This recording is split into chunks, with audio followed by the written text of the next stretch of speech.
네, 오늘 성령으로 베푸시는 세례라는 제목으로 함께 말씀을 나누고자 합니다. 여러분, 흔히들 이 세례 요한을요 구약의 마지막 선지자라고 합니다. 흔히들 이 세례 요한을요 구약의 마지막 선지자라고 이야기를 합니다. 세례 요한은 가만히 살펴보시면 사실 예수님보다 6개월 먼저 태어났습니다.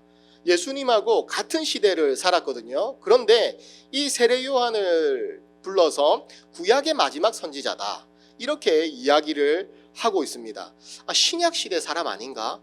예수님과 동시대 사람인데 왜 그를 구약의 마지막 선지자라고 할까? 이것에 대해서 한번 의문을 가져보신 적이 없습니까? 그 이유는요 단 하나입니다. 지난주 말씀처럼 이 세례 요한은 하나님 나라를 준비하는 사람, 주님 오심을 미리 예비하는 사람이었기 때문에 이 세례 요한을 들어서 구약의 마지막 선지자다라고 표현을 하는 것입니다. 세례 요한이 주님의 오심을 준비해야 하는 구약의 마지막 선지자라는 이 말씀은요 바로 말라기 말씀에 나옵니다. 구약 성경의 마지막 성경인 이 말라기서는요 이렇게 끝이 납니다. 말라기 4장 4절 5절 6절 말씀을 함께 한번 읽어보시겠습니다. 시작. 보라, 여호와의 크고 두려운 날이 이르기 전에 내가 선지자 엘리야를 너희에게 보내리니 그가 아버지의 마음을 자녀에게로 돌이키게 하고 자녀들의 마음을 그들의 아버지에게로 돌이키게 하리라. 돌이키지 아니하면 두렵건대 내가 와서 저주로 그 땅을 칠까 하노라 하시니라. 하나님의 이 크고 두려운 날, 하나님의 이 심판의 날이 오기 전에 엘리야가 와서 백성들을 하나님께로 돌이킬 것이다 라고 구약 성경은 제일 마지막에 기록을 하고 있습니다. 이것이 구약 말씀의 마침입니다. 다시 정리하면 이 하나님의 날, 하나님의 나라가 이 땅에 임할 것인데 그 전에 반드시 엘리야가 와서 이스라엘을 돌이키게 하고 그날을 준비하게 할 것이다 라는 이 말씀으로 구약 성경은요 마무리를 짓고 있다라는 것입니다. 그렇다면 왜 엘리야, 굳이 엘리야일까요?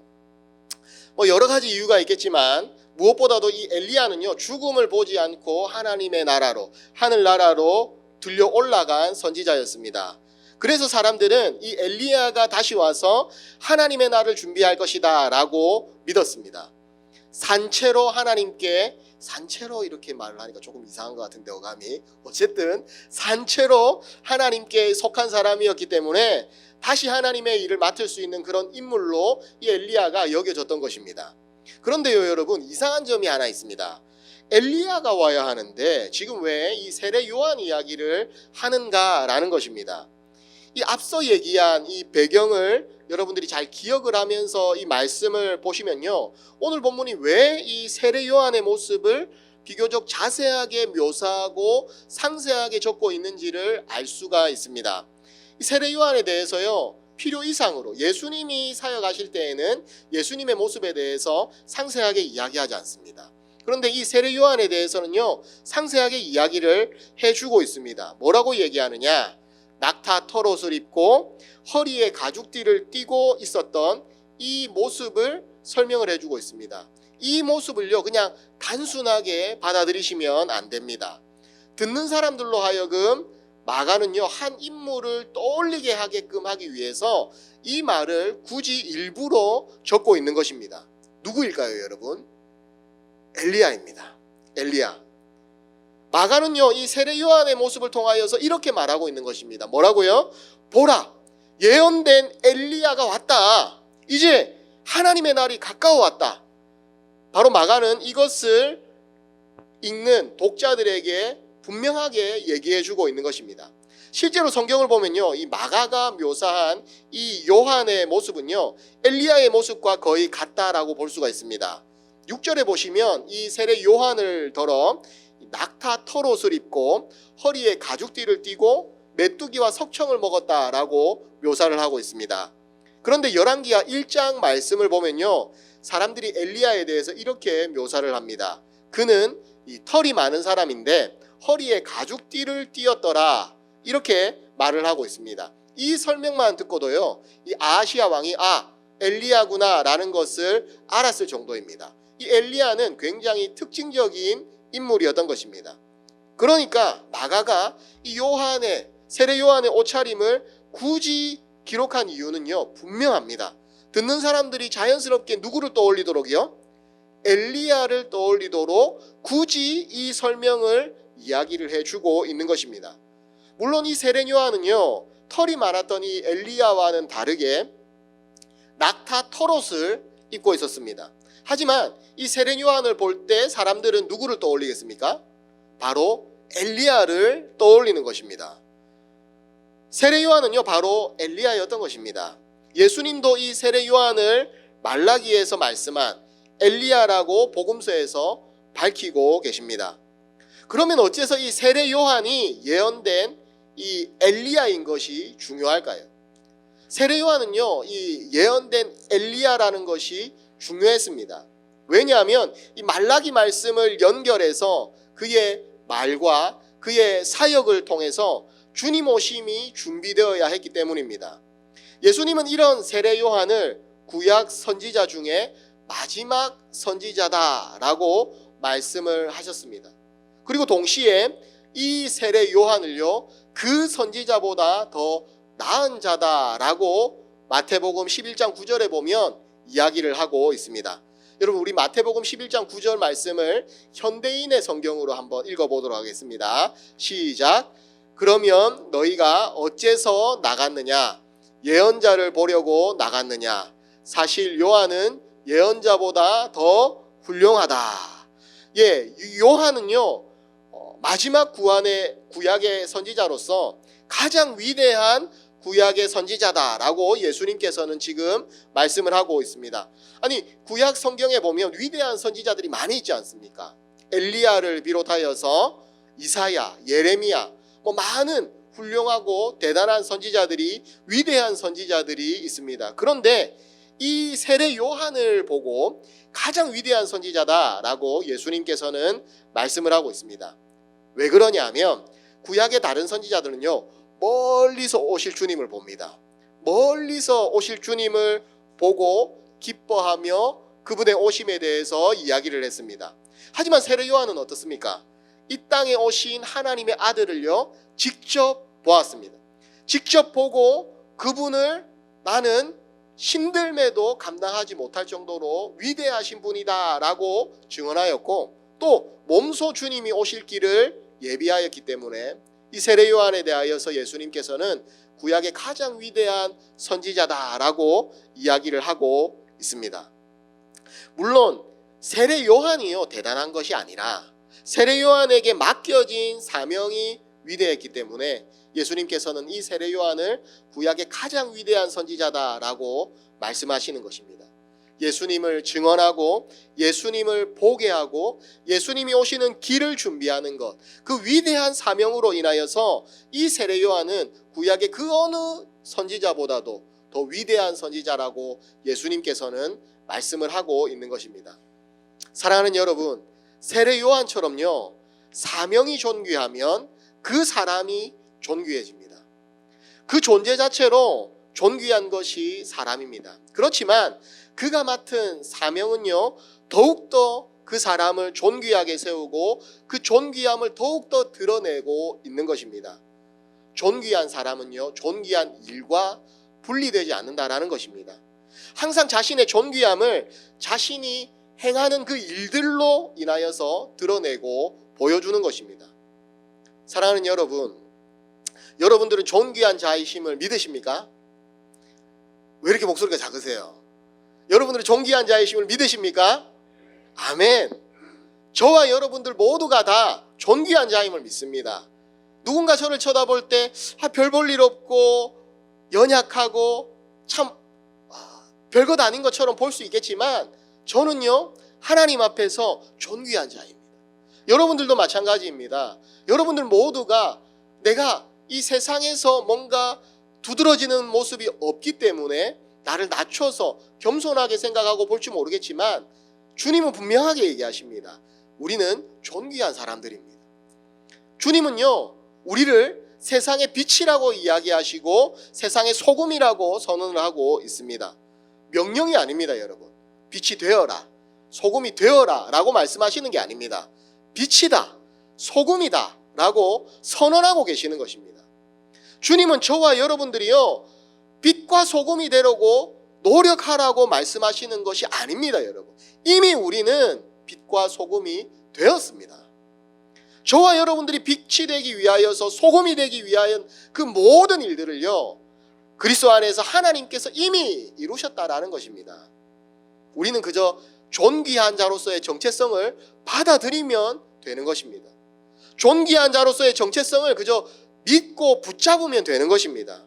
빛과 소금 그 자체로서 빛을 비추고요, 맛을 내게 하면서 살아가는 것, 그것이 바로 우리의 사명이라는 것입니다. 그런데 우리는요, 계속 빛이 되려고 합니다. 이미 빛인데 빛이 되려고 해요. 그 빛을 비추지 않습니다. 내게 있는 그 빛을 환하게 비추어야 되는데, 나는 아직까지 빛이 아니야, 빛이 되어야 해, 이런 생각에 사로잡혀 있다는 것입니다.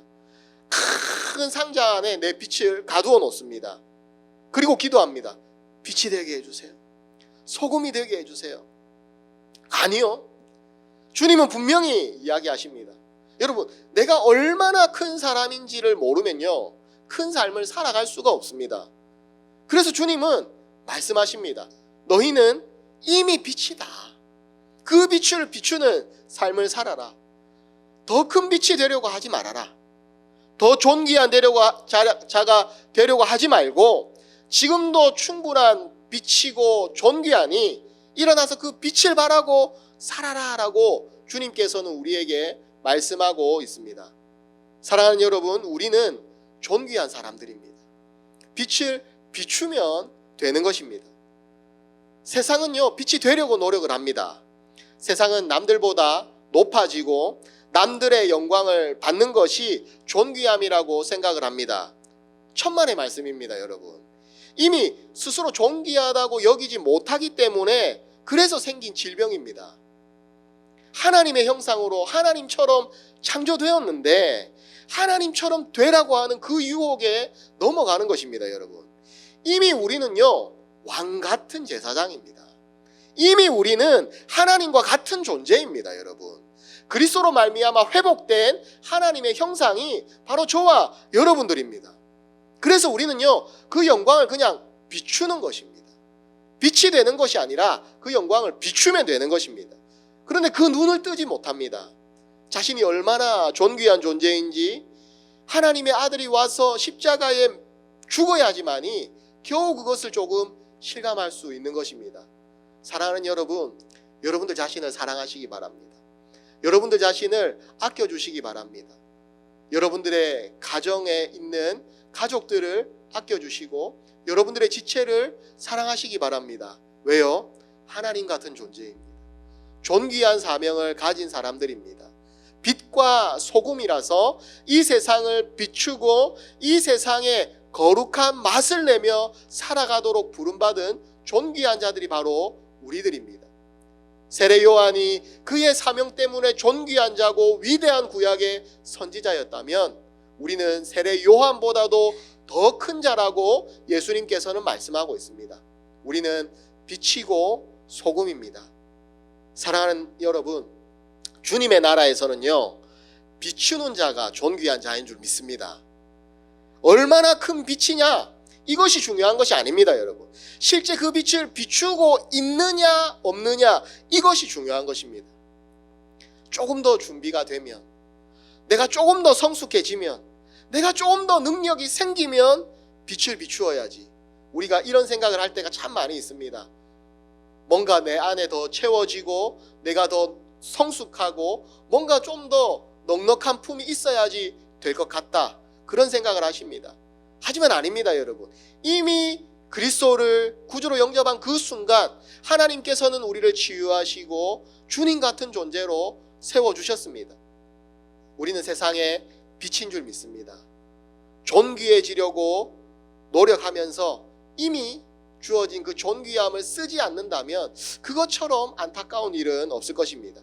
사랑하는 여러분, 우리 안에 있는 이 존귀함을 세상에 드러내며 살아가는 저와 여러분들이 되었으면 좋겠습니다. 존귀한 자로 살아냅시다. 왕자가요, 여러분, 길에서 구걸을 하며 살아간다면 이거 굉장히 이상하고 우스운 일 아니겠습니까? 그는 이미 왕자입니다. 문제는요, 신분이 아니라 자신의 정체성을 모르고 있는 것입니다.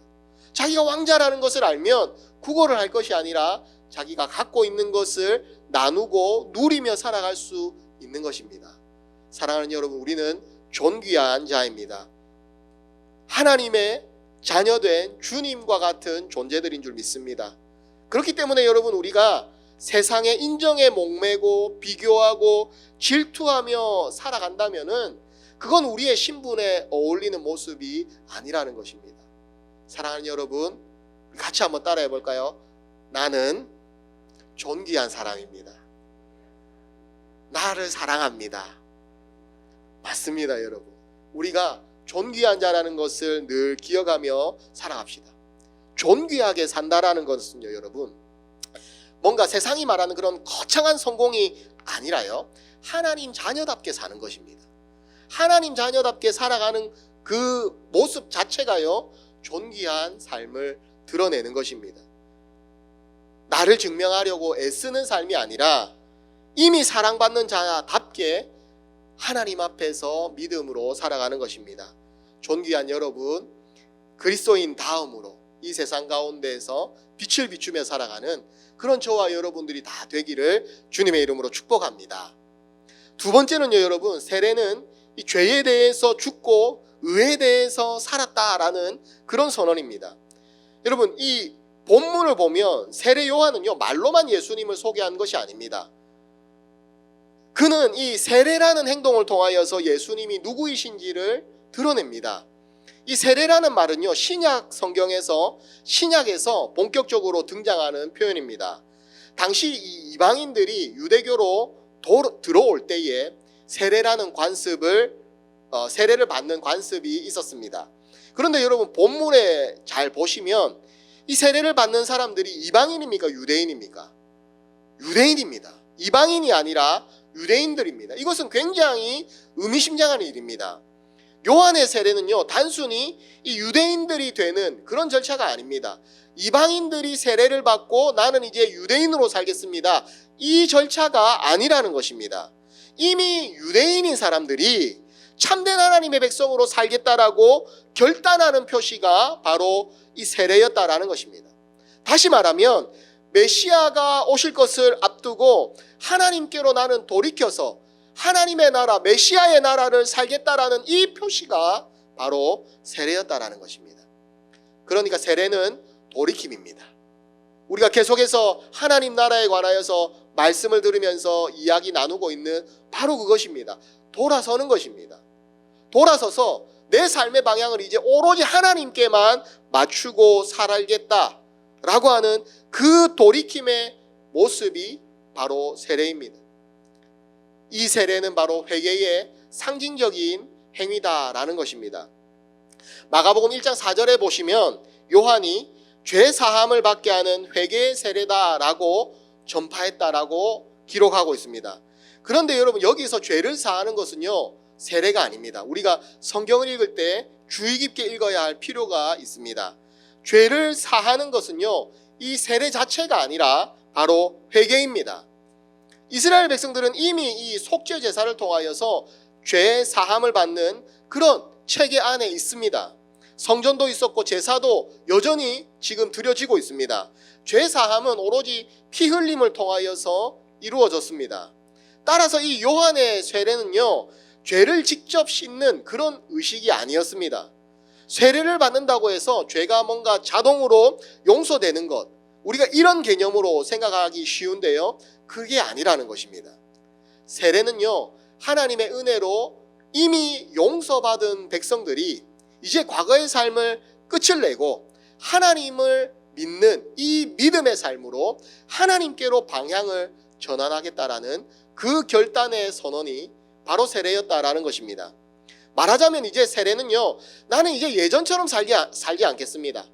나는 이제 예전처럼 살지 않고 하나님의 백성답게 살겠습니다라고 하는 것을 나 스스로만 결단하는 것이 아니라 모든 사람들 앞에서 결단하고 드러내는 그런 믿음의 고백이고 표시가 바로 이 세례였다라는 것입니다. 오늘 우리가 받는 세례도요, 같은 의미를 담고 있습니다. 여러분들 물 세례를 받으셨죠? 그 세례는요, 바로 하나님께로 돌이키겠다라고 하는 그 고백입니다. 나를 용서하시고 구원하신 그 하나님의 사랑을 이제는 내가 뜨겁게 믿고 이제 하나님 백성으로 살겠습니다라고 하는 그 결단을 여러분 혼자만 하는 게 아니라 모든 사람들 앞에서 내가 그 삶을 살겠노라고 결단하는 것입니다. 세례는 죄를 용서받기 위한 그런 의식이 아닙니다. 이미 하나님의 은혜로 용서받았음을 믿고 그 믿음을 내가 드러내는 사람입니다 라는 그 표시입니다. 단순히 몇 가지 죄를 씻겠다는 것이 아닙니다. 내 삶의 방향 전체가 하나님께로 돌아섰습니다. 나는 하나님께 속한 사람입니다. 이것입니다. 요한의 세례도 바로 이 의미를 담고 있는 것입니다.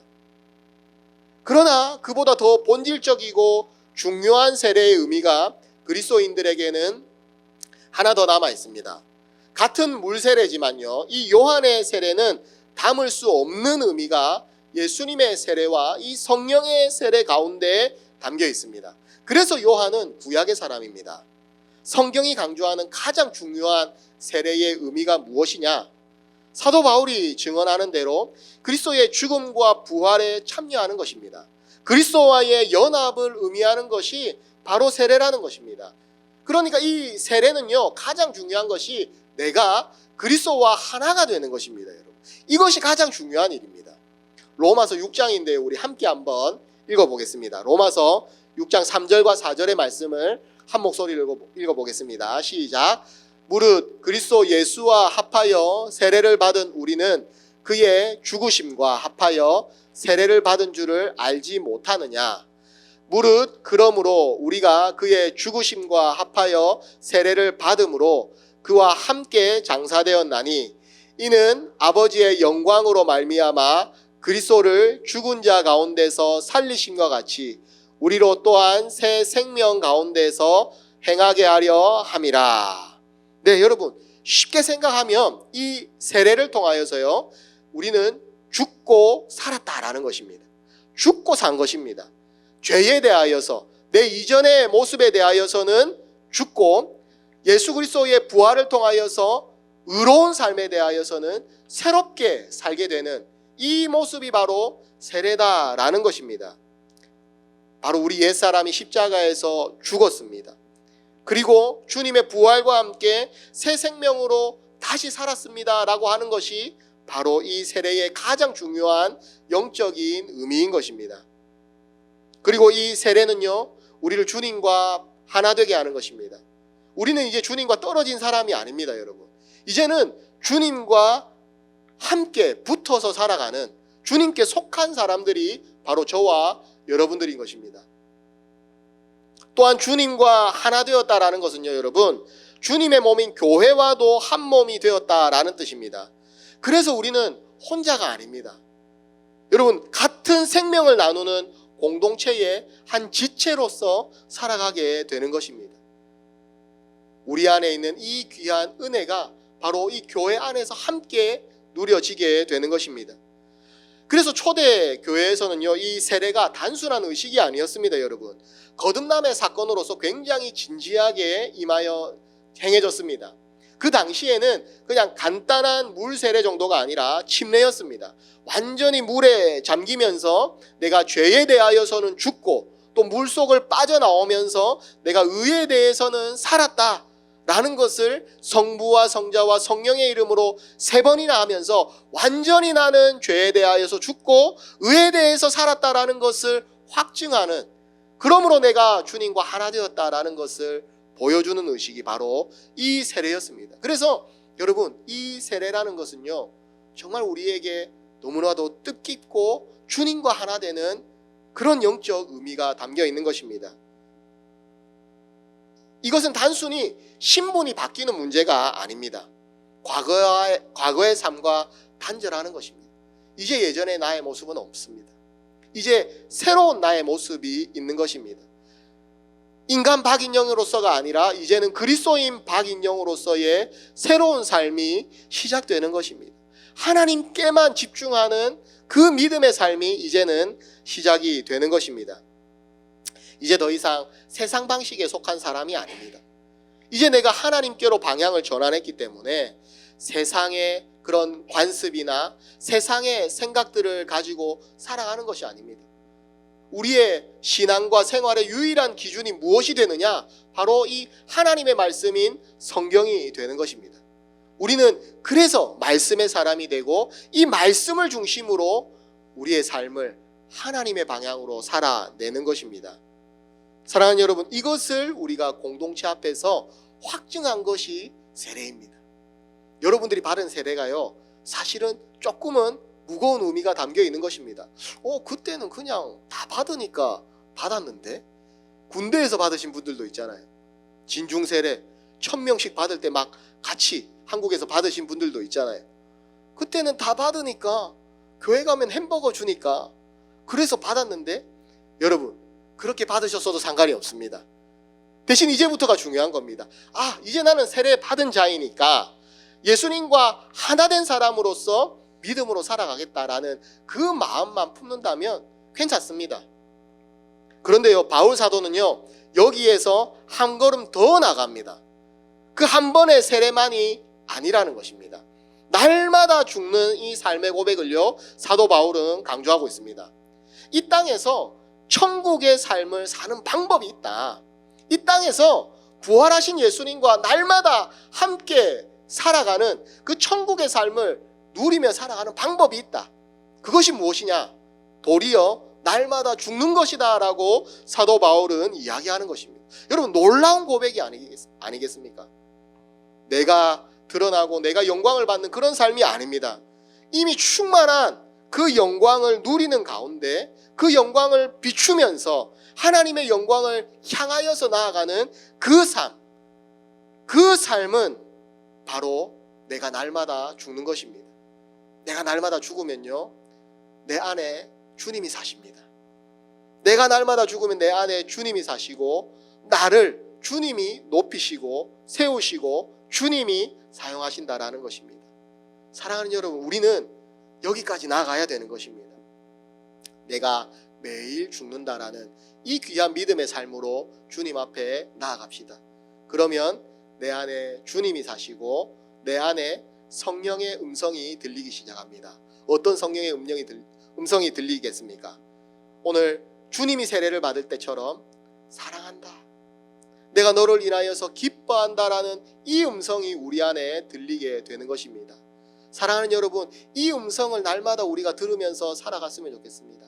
이 성령의 음성을 들으면요, 날마다 기쁨이 넘칩니다. 내 삶이 힘들고 어려운 일상의 연속인데 그 반복되는 일상 가운데에요, 기쁨이 있습니다. 즐거움이 있습니다. 저를 보시면 날마다 웃고 있지요. 웃을 일이 별로 없을 것 같은데 바본가? 바보일 수도 있죠. 그죠? 그렇지만 바보는 아닌 것 같고요, 주님 때문에 기쁜 것이죠. 힘들고 어려운 내 삶의 일상들이 있습니다. 여러분들에게 일일이 다 말하지 못하는 저에게도 어려운 일들이 분명히 있습니다. 그런데요, 기쁨이 있습니다. 웃음이 나옵니다. 여러분들을 보면서 그냥 웃는 척만 하는 게 아니라 진짜 내 안에 기쁨이 있습니다. 왜요? 날마다 내가 죽고 내 안에 사시는 그 주님 때문에 하나님이 들려주시는 음성이 있거든요. 사랑한다, 내가 너를 기뻐한다라고 하시는 이 주님의 음성이 내 안에 늘 있거든요. 사랑하는 여러분, 여러분들에게도 동일하게 있으신 줄 믿습니다. 이 음성으로 말미암아 여러분들의 삶 가운데 기쁨이 넘치기를 바랍니다. 매일 일어나면 직장에 가고 내 삶의 터전으로 돌아가고 반복되어지는 이 삶 가운데 참 힘들고 재미없을 것 같지만 그 안에 주님이 주시는 기쁨과 웃음과 감사가 분명히 넘칠 것입니다. 사랑하는 여러분, 말씀을 맺겠습니다. 하나님이 저와 여러분들을 기뻐하시는 줄 믿습니다. 하나님이 여러분과 저를 보면서 노래하시는 줄 믿습니다. 스바냐 말씀처럼 하나님이 그 기쁨을 주체하지 못하여서 우리를 바라보시면서 기뻐하시고 노래하시고 우리에게 은혜를 베풀어 주시는 줄 믿습니다. 그리고 우리를 이 땅에 존귀한 자로 세우십니다. 그리고 존귀한 일을 꿈꾸며 살아가도록 우리 안에 은혜를 주십니다. 사랑하는 여러분, 여러분들을 향한 이 성령님의 음성이 있다라는 것을 늘 기억하시길 바랍니다.